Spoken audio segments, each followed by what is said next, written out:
వస్తాను అట్టబో ఇట్టబో అంత చులకంగా మాట్లాడతారు, అంత క్యాలీస్ గా మాట్లాడు. అటప్పుడు మేము ఎందుకు వేయాలి ఓటు?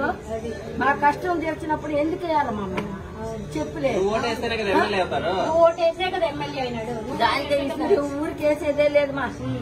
ఎవరో ఇల్లు ఇచ్చినారు 3 4 ఊళ్ళో ఇప్పుడు నేను చెప్పేది రెండేళ్లు భరించాలి. ఇంకా ఈ జగన్ ప్రభుత్వాన్ని మధుసూదన్ రెడ్డి దౌర్జన్యాన్ని రెండేళ్లు భరిస్తే చాలు. మన ప్రభుత్వం వస్తుంది, ప్రజల ప్రభుత్వం. సరేనా? కరెక్టే. ఇన్ని సంవత్సరాలు ఉన్న పార్టీలు వస్తారు, ఎలక్షన్ ముందు రోజు మీకు డబ్బులు ఇస్తారు, కొంతమంది తీసుకునే వాళ్ళు తీసుకుంటారు, తీసుకునే వాళ్ళు తీసుకోరు. కానీ ఎక్కువ మంది ఓట్లు వేస్తేనే కదా గెలుస్తారు.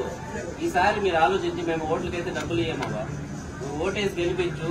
నువ్వు నాకు ఇల్లు కావాలి మమ్మల్ని అడగాల్సిన అవసరం లేదు, మేమే నీ దగ్గరకు వచ్చి నీకు ఇల్లు కావాలని అడుగుతాం. నువ్వు అడగాలి, నేను సమాధానం చెప్పాలి. నాకు అర్థమైంది. ఒకటే కాదు, ప్రతి ఒక్కరి నువ్వు అడగడం తప్పు లేదు, నువ్వు అడగాలి. నాయకులు అనేవాళ్ళు సమాధానం చెప్పాలి. నువ్వు వచ్చే ఎన్నికల్లో గ్లాసు గుర్తుకు ఒక అవకాశం ఇచ్చావంటే పవన్ కళ్యాణ్ గారికి మాకు అవకాశం ఇస్తే నీకు మంచి చేస్తాం, మన గ్రామానికి మంచి చేస్తాం. ఒకసారి నమ్మి ఓటే, నిజాయితీ ఓటే. ఒకసారి అన్ని పార్టీలు చూసాం, మేము కాదని చెప్పడంలా. నేను కూడా నీలాగా మేము కూడా మాకు కూడా కోపం వచ్చి వచ్చాం. అన్ని పార్టీలు ఎలా ఉన్నాయో మేము వచ్చాం.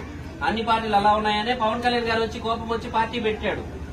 మేము కూడా అందుకే వచ్చాం. ఒకసారి పవన్ కళ్యాణ్ గారిని నమ్మి మమ్మల్ని నమ్మి గ్లాస్ గుర్తుకు ఓటి, మీకు మంచి చేస్తాం తప్పకుండా. ఒకసారి నమ్మి ఈసారి చదువు సరే అమ్మా, గ్లాసు గుర్తు